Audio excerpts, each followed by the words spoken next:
Hi there YouTube friends, welcome back to Auntie A's Kitchen, and today we're going to be making another favourite soup of mine, roasted carrot with ginger soup, and the flavours of this are out of this world. We're also going to be serving it with some homemade garlic and herb croutons. It's not only delicious, it's healthy, so let me show you how easy it is to make. Start by peeling 7 to 8 carrots, just enough to fill a baking tray that you can put into your oven, and if you don't have an oven or if you don't want to roast your carrots, I'm going to talk you through an alternate way that you can make this later on in the video. As soon as you've chopped up your carrots, place them onto your oven baking tray, cover them generously with some oil, and then season with some salt and pepper. Make sure to spread them out on your oven tray before then placing them into your preheated oven 180°C for about 15 to 20 minutes. Halfway through, pull your oven tray out, flip over all of the carrots so that they get a nice even cook, and then let them finish cooking in your oven to bring out the sugars and to caramelize, and this is going to bring a wonderful natural sweetness to your soup. While your carrots finish cooking, peel some ginger, and a quick easy way to do this is to use a spoon to scrape off the skin. Then you're going to cut up about 2 to 3 teaspoons of ginger, which is the second main ingredient in this soup, and then the final bit of prep is to roughly cut up 1 large onion. I love eating all different types of soup, and if you do too, there are many more flavoursome soup recipes on the channel.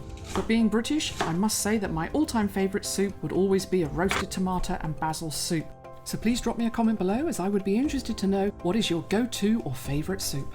As soon as your carrots are finished, take them out of the oven and place them in a bowl while you finish preparing some of the other ingredients.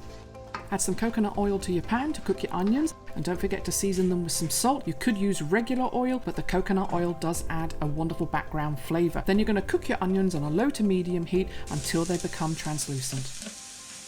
Next, add 2 cloves of minced up garlic as well as all of your chopped up ginger, and you're also going to add a teaspoon of turmeric powder. Then stir until well combined and allow it to cook for a couple of minutes. If you don't have an oven, as I mentioned earlier, alternatively, you could just add your carrots and saute them with your onions. And this is also a great way to cook them if you want to make a very quick soup and don't have time beforehand to spend roasting them. After a couple of minutes of cooking your garlic, ginger and turmeric with all of your onions, your kitchen should be filled with a wonderful aromatic smell. Take your pan off the heat, and then you're going to transfer all of your ingredients into your food processor.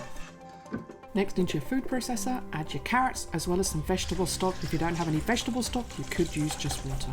Then you're going to blitz this up until you have a silky smooth consistency. Transfer your soup into a pan, making sure to scrape down the sides with a spatula as you don't want to waste any soup. Then you want to place this back onto your stovetop to heat up, and as you stir, add some water in stages until you have a consistency in the soup that you like to eat. Then bring your soup to a gentle simmer, have one final taste and season with any extra salt and pepper if needed, and if everything's okay, you're ready to serve up your soup. So here we have a very orange, silky smooth soup that's incredibly healthy that I think even Bugs Bunny would be impressed with. And as you've seen in today's video, it's very easy to prepare. I love to serve this delicious roasted carrot and ginger soup with some red cabbage, not only for a flash of colour, but it brings a wonderful contrast in texture, as well as some homemade crunchy herb and garlic croutons. And I've just posted the crouton recipe online, and I'll tag it in this video if you're interested to check it out. So thanks for watching. I hope you enjoy making and sharing this packed with nutrients, roasted carrot and ginger soup with your family and friends. And until the next recipe, have a wonderful week. God bless.